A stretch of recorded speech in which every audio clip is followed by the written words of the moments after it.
Monte Verde cloud forest, wonderful park in the north central part of Costa Rica. If you're in that area, you really have to go see it. I think it is one of the parks that are special, and it's unique in that the mountain range that splits the east, which would be the Caribbean side from the west, which would be the Pacific side, the two air masses coming together over these mountains. It just happens to be this right temperature. The temperatures condense, and then clouds are formed, and there's this constant shroud of clouds that are happening. It's not that you're so high up, but it's just this unique temperature change that's occurring, and as a result it makes a very lush tropical forest. I think the trails are very well made. The environment is, I think it was especially much more lush. It's hard for a person from the US or Canada to get their head around that it never freezes here. So this type of growth is how it is year-round. I mean, you've got the rainy season and the dry season. We were here in the rainy season, didn't get that much rain, but it is recommended to have a poncho. I don't think we ever really needed to bring out a rain jacket or a poncho or an umbrella.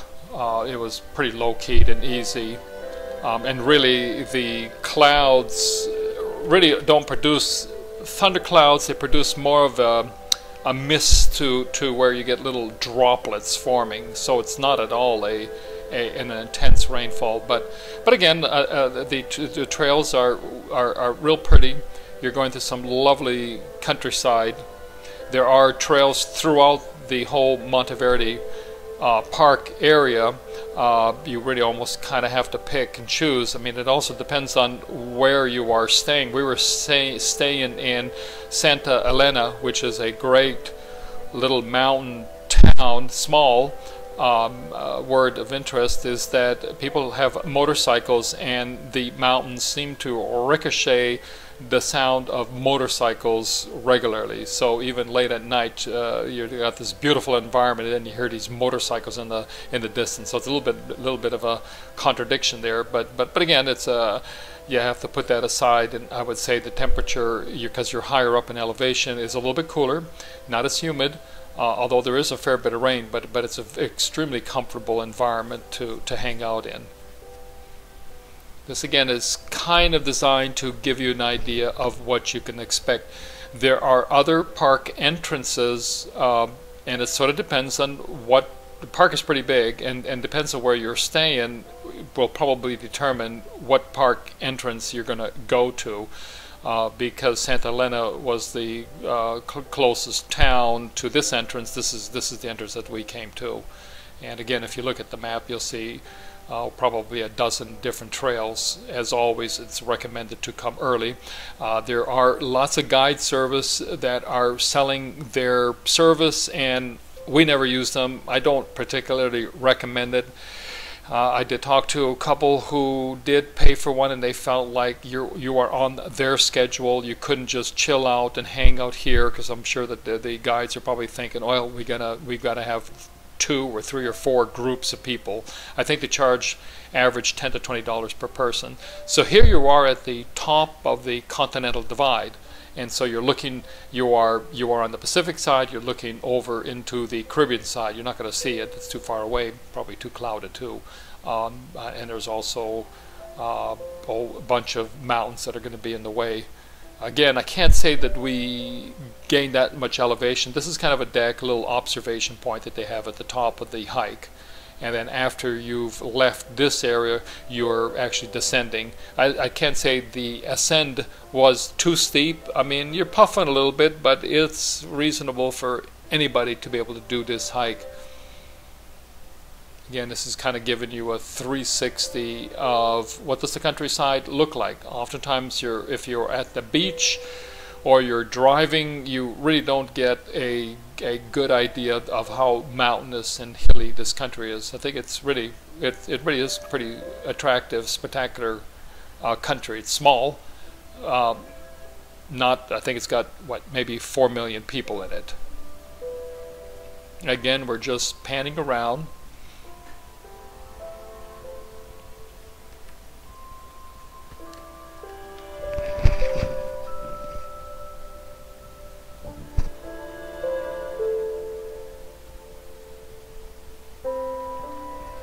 And there is this lovely little mist that's coming over the mountain tops. It just keeps the direct sun off of you.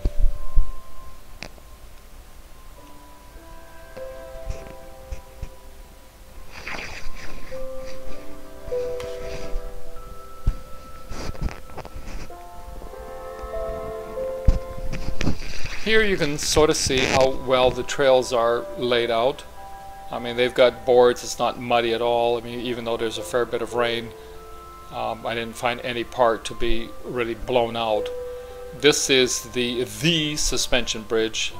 Such a treat for people to go over. Sometimes you get a couple folks, well, more if you get a whole group, they kind of hog the middle of the bridge. It's not so nice.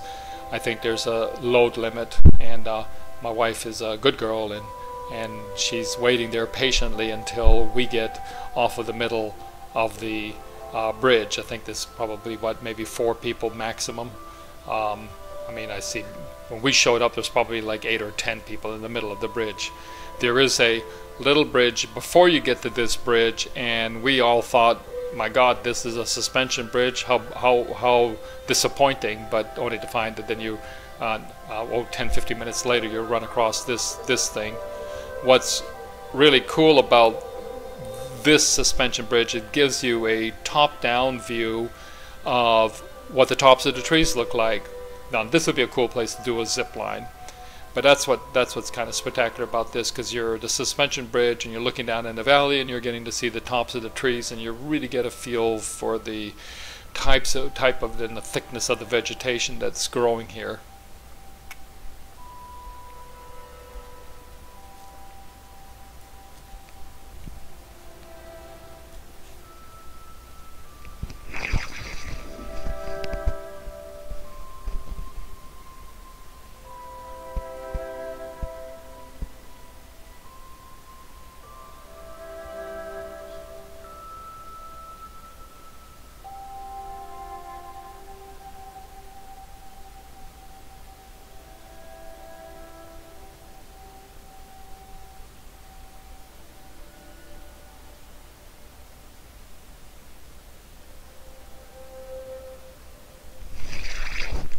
So, and that's the bridge, and then you cross it, and then you continue. You are at this point continuing to descend, heading back towards the ranger station. I think round trip, maybe the hike, this particular hike, I think it was called the Continental Divide hike, takes maybe about 3 hours total, hour and a half up, hour and a half back down. We took a little side tour. There's a split, one goes to the ranger station, the other split goes to a pretty little waterfalls. You'll see it here in a minute.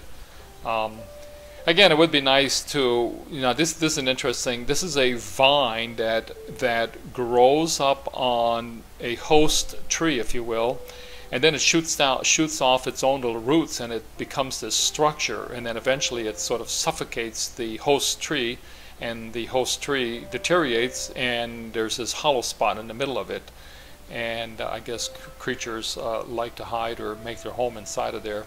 So this is the trail going to the waterfalls, and again you can kind of see that it's pretty well worked out. I mean, it's nice, it's easy, almost anybody could probably take this hike because of the well structured, and this is a lovely observation deck, and that's the little waterfalls.